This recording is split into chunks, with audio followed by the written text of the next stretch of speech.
From a very young age, we are taught to shapeshift, to behave in accordance to our guardians' views of what is right and what is wrong.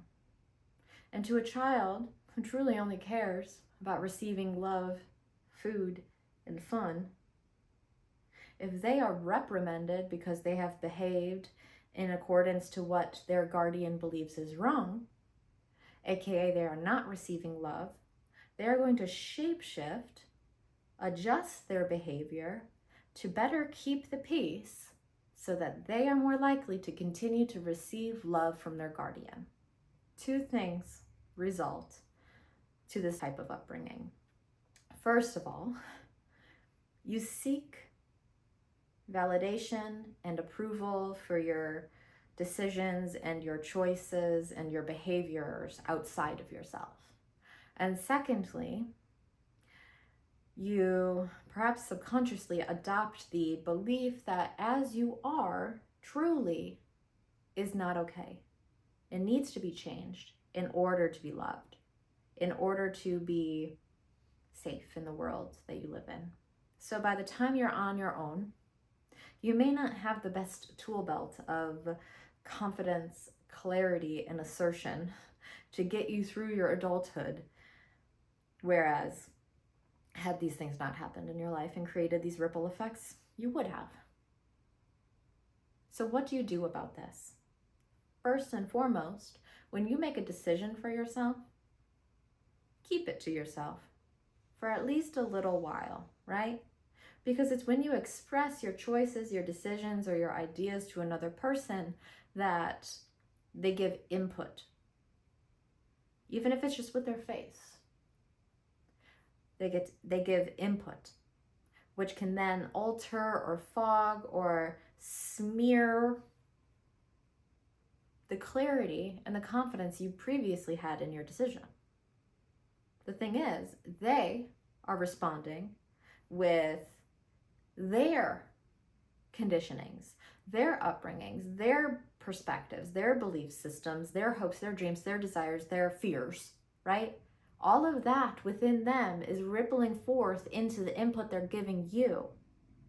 And they probably don't want the things you want. And even if they want the same thing, they probably don't want it in the same way, right? So why are you taking all this input that seriously? So when you make a decision for yourself, keep it to yourself for a little bit. Grow in confidence and clarity so that when you do decide to share it with the world, others' input isn't going to matter. Does this mean to not seek counsel of those whom are maybe wiser than you, or business advice from people who have constructed successful businesses? No, it doesn't mean that.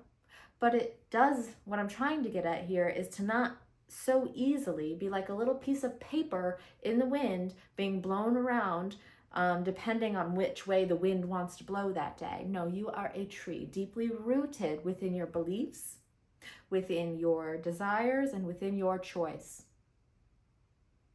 And so the wind may sway, but it'll make you stronger in adversity to it. I think that made sense. It made sense in my head. Anyways, second thing you could do here, self-praise. If you say you want to clean your house and then you do, praise. If you finish your work project a week before it's due, praise.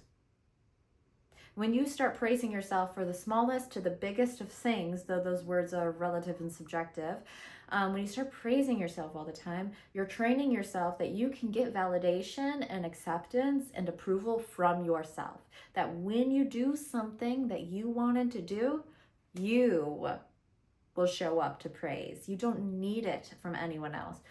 Of course, is it nice to have support from your circle? Yes. However, what is most important is that you don't need it in order to feel good about what you've done. And then third, little by little, let your truest self shine. Perhaps you want to wear a purple shirt and orange shoes and green pants, but you are fearing what other people might think of your outfit. Perhaps you just start with the shoes. Or if you have a good idea in a work meeting, but you're nervous to express it verbally, you email it to your boss after the fact. It's about baby steps to build comfortability, and then those baby steps will look different and grow larger as you grow. You don't go from like crawling to doing Ironmans, right? You just one step at a time, a crawl into a wobble, into a walk, into a jog, into a run, into a bike, right? Into an Ironman. And additionally, I would like to add that I am willing to bet that most of the people you admire or look up to or praise, you do so because they are authentic. You admire their lifestyle or their characteristics because they are rippling their truest self through into the world. And authenticity is noticeable. It's intoxicating and it's inspiring. So, you never know who you could be inspiring on a daily basis by simply being yourself. Allow the world the privilege of observing you in your truest form.